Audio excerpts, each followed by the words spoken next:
What is HIV? Everyone wants to have a healthy body. Our bodies are designed in some ways like these doors to keep out disease and keep us healthy. The pictures on this cube will tell you about a very serious infection that kills many people.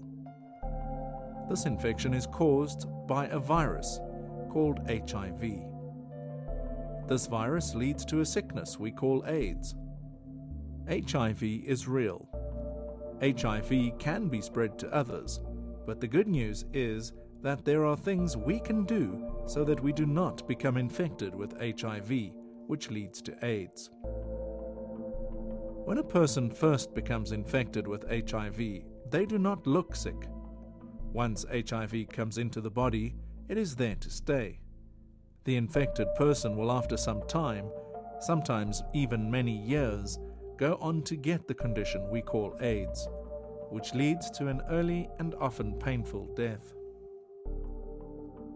There are things we do to open the door to HIV.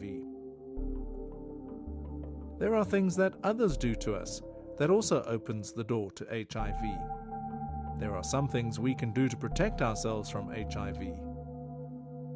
First, we will talk about ways that we can open the doors to HIV and AIDS, so we will know how to protect ourselves. How is HIV spread?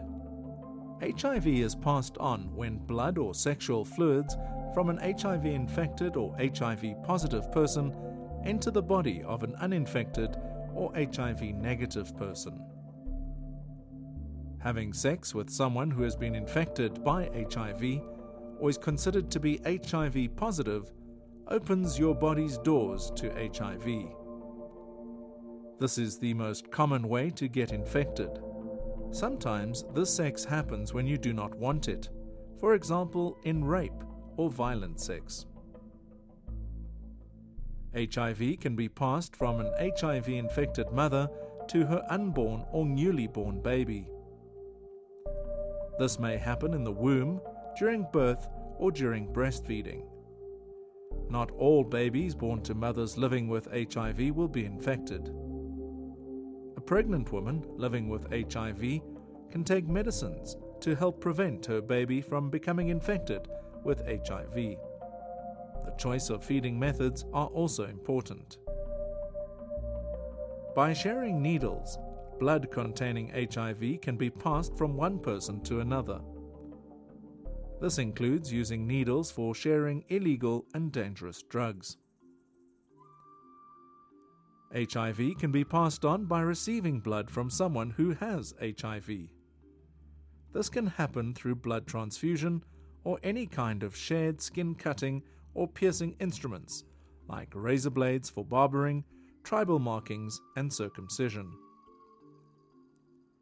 Now we will talk about how the HIV virus is not passed on. HIV is not spread by holding hands or casual contact. HIV is not spread by sharing bathing water. HIV is not spread by insect bites, such as mosquitoes or flies. HIV is not spread by eating together and sharing utensils. If you take care when handling body fluids, you can live alongside or care for people living with HIV and not get infected with HIV. It is important to encourage and care for people living with HIV and AIDS. Let's talk about how you can know whether or not you are infected with HIV. Get tested. Knowing if you have HIV or not is the first step to protecting yourself and others. We call this knowing your HIV status. These people look healthy. Most people living with HIV also look healthy. You can't tell by looking at someone's face or body if they are HIV positive. It is only later, when HIV becomes AIDS, that a person starts to look sick. When you go to a hospital or clinic to be tested, it may help to take a good friend or family member with you. Show love by being tested and by encouraging your family and friends to be tested. If you test HIV negative, you will see on the next panel what you need to do to protect yourself in the future. If you test HIV positive, there are things you can do to protect others and to help you live longer and have better quality life. Now let's look at how you can protect yourself from HIV. Since sex is specially designed for marriage, we can guard our hearts and bodies for our one future spouse by abstaining from sex until marriage. As sexual contact with someone who is HIV positive is the major cause of spreading HIV, understanding that sex is designed to be shared in marriage between one man and one woman is very important. Faithfulness between husband and wife is the foundation of a lasting, joyful marriage and is most likely to prevent HIV coming into your body. If your marriage partner was HIV positive before he or she married you, you can still be infected with HIV, even when you are both faithful inside marriage. The more sexual partners you have, the more likely you are to have HIV. Accept a blood transfusion only when the blood has been tested or screened and declared safe from HIV. Do not share needles or any kind of skin cutting or piercing instrument. Also, be very careful when dealing with any blood or body fluids, for instance, in an emergency or when caring for others. Go for HIV testing and counseling so that you know your HIV status. This is especially important if you are planning to marry. If you do not know your own or your partner's HIV status, use a condom correctly and every time you have sex. This will lower the risk of HIV infection, but try to also persuade him or her to be tested for HIV. Now we will show what steps to take if you test HIV positive. What should you do if you test HIV positive? One of the most powerful ways of slowing the spread of HIV is telling others your HIV status if you test positive for HIV. This is the first step in protecting others. You can then make sure that your behavior does not cause them to be at risk.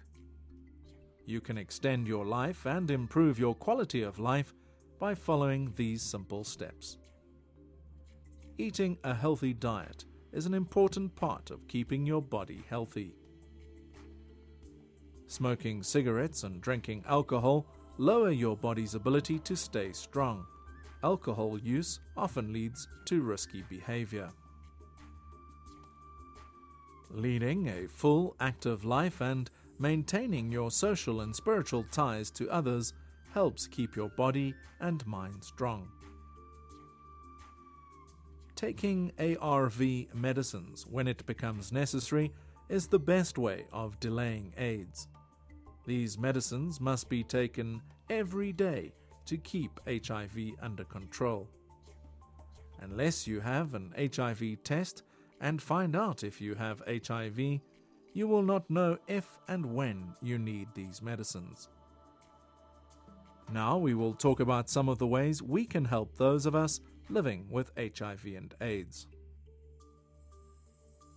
Encourage, empower, and embrace people living with HIV. Reach out and build hope on a foundation of love for people living with HIV and their families. This is the best way to remove the stigma and fear of HIV and AIDS. You can provide personal care for people living with HIV and AIDS by visiting, bathing, and dressing them once it becomes necessary. You can also read, talk and pray with them. You can empower people living with HIV to live as normally as possible by carrying water, working on their farms, preparing meals, and caring for their children. You can empower people with HIV and AIDS by helping them to prepare wills, write letters, and give end-of-life instructions. You can transport people living with HIV and AIDS to their hospital or clinic for visits. You can encourage them to take their ARV medications on a consistent basis. Most importantly, embrace people living with HIV and their families, showing them love. This helps remove stigma, restores dignity, and gives hope. Remember, get tested. Know your status. If you are living with HIV, live responsibly and positively to lengthen your life. All of us need to empower, encourage, and embrace people living with HIV or AIDS, and all of us can pass on this life-saving information.